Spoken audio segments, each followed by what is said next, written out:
Bueno, vamos a tener un testimonio muy importante, el del doctor Conrado Stoll, destacadísimo neurólogo argentino, un especialista además en enfermedades cerebrovasculares, alguien a quien conozco de hace tanto tiempo. Hola Conrado, buen día, ¿cómo estás? Buen día, Nelson. Bueno, impactados por esto y fundamentalmente ayer por algo que nos contabas, vos tuviste la posibilidad de conocer de cerca qué pasó con Gustavo Cerati. Te pido que por favor nos los cuentes. Fue en mayo de 2010, él llegaba de un viaje y creo que fue el 16 de mayo, a 2 días del evento. Recibo un llamado de alguien del entorno de Cerati que me pasa con los médicos.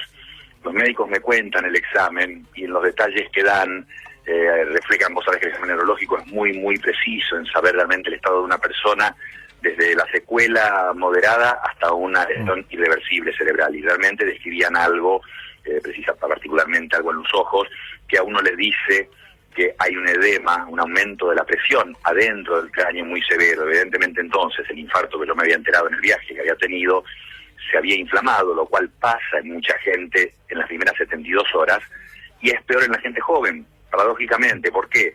Pues la gente joven, 50 años, tiene un buen volumen cerebral, entonces hay poco espacio dentro del cráneo para que se inflame el cerebro. En cambio, en una persona mayor, el cerebro tiene un poquito menos de volumen, se va perdiendo con la edad normalmente volumen, entonces hay más espacio en caso de un edema. Los signos que me contaban eran signos de una lesión irreversible por aumento de presión dentro del cráneo debido al infarto maligno, se llama infarto maligno cerebral. Correcto.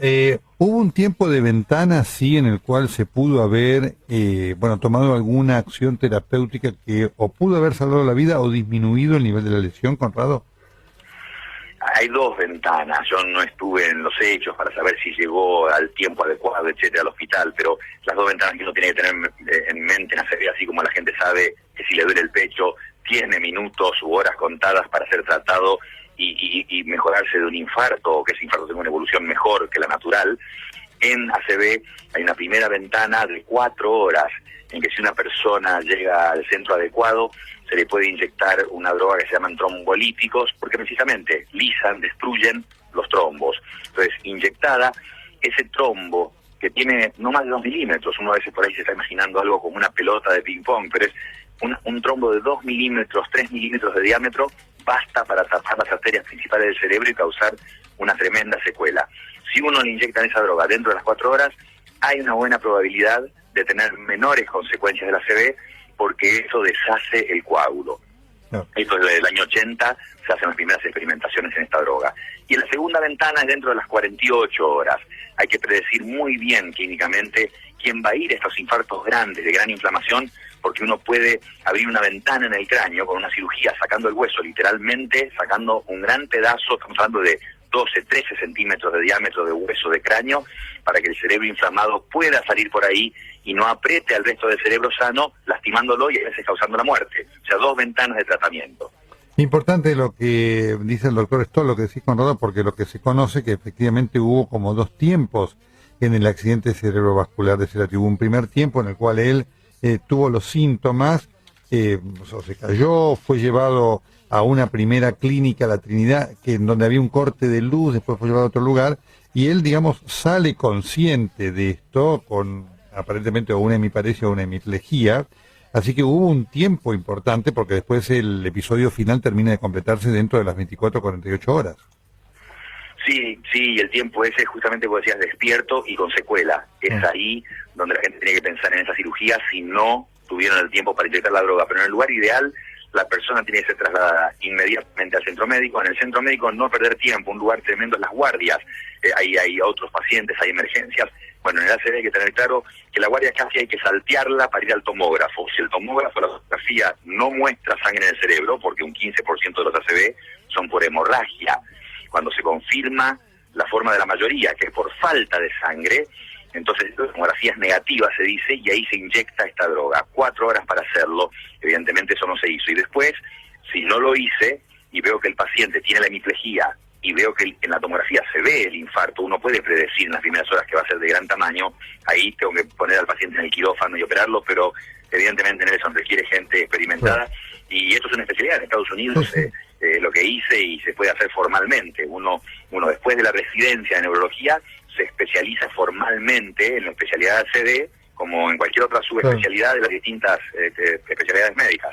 No, por supuesto, es muy importante esto que contás y me parece un aporte importante a la historia porque esto estuvo en el ida y vuelta de la crónica de Pasillo y obviamente estando Cerati en vida ninguno quisimos andarlo más, pero ella forma parte de la realidad de los hechos, obviamente lamentable, no contrafáctica, pero el lugar de atención lo ha perjudicado a Cerati, que era además un paciente de riesgo porque él había tenido una trombosis de uno de sus miembros hacía unos años.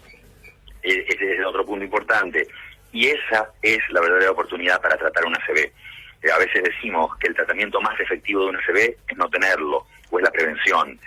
Y prevención, por supuesto, bueno, puedes saber, todo el mundo tiene riesgo, y hombres, y a partir de los 45 años, más todavía.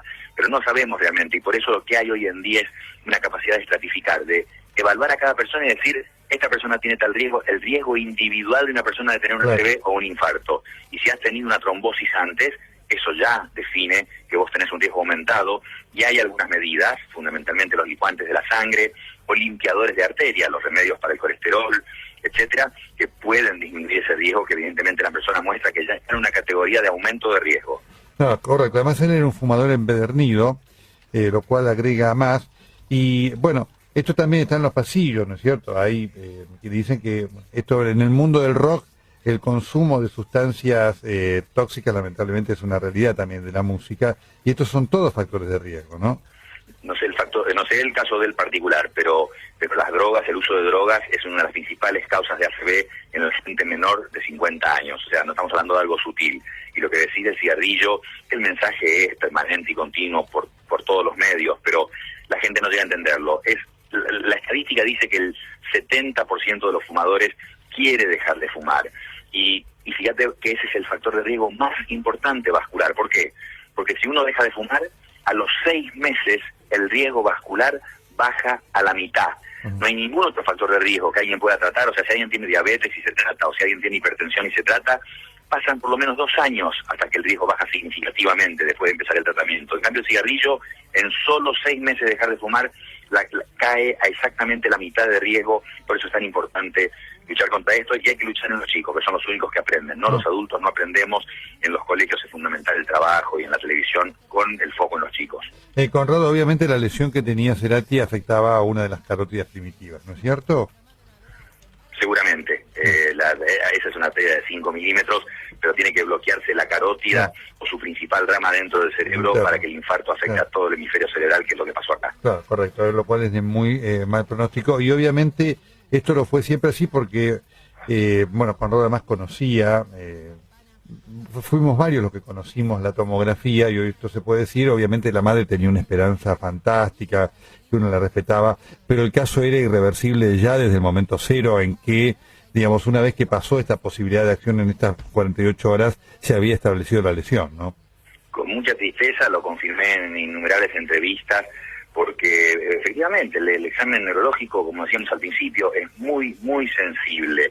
Y entonces desde el primer momento era claro que esto era un estado vegetativo, abría los ojos, se movía, y eso es lo que llevaba a falsas esperanzas. Sucede normalmente y es entendible a la familia y amigos que hablaban de reacciones a la música y a ciertos contactos, pero siempre la persona en estado vegetativo, aunque no tiene conciencia, tiene distintas cantidades de reflejos y movimientos que inducen a pensar eso, pero sabemos que personas en este estado tienen una sobrevida de hasta 4 años en promedio, 5 años en promedio, excepcionalmente 10 años, y hay varios casos que lo confirman. Conrado, una de las cosas que generan estos casos es una gran repercusión y una toma de conciencia médica de estas cosas. Por lo que pudiste ver en internet, ¿está ocurriendo esto?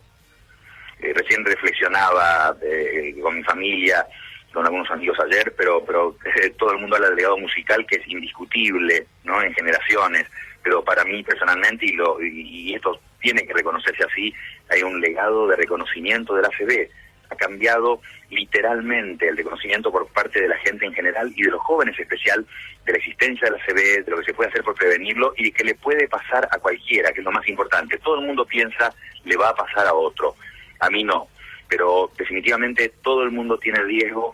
Y sí, hicimos una evaluación en internet y la cantidad de hallazgos de cifras que encontré antes en español, buscando en internet en español, antes del episodio de Cerati era significativamente menor que la cantidad de citas que uno encontraba después del episodio de Cerati. Así que ese legado, el de reconocimiento de esta enfermedad, que ha sido mucho menos conocida, a pesar de ser igual de frecuente e igual de mortal que el infarto de corazón, siempre fue mucho menos reconocida.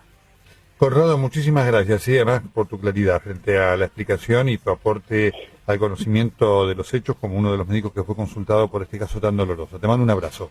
Un abrazo, Nelson. El doctor Conrado Stoll, destacadísimo neurólogo argentino especialista en enfermedades vasculares, acaba de hacer una revelación que no se conocía en cuanto a que él había sido consultado y en cuanto a la confirmación de una mala praxis en Venezuela que tuvo una consecuencia fatal para la vida de Gustavo Cerati.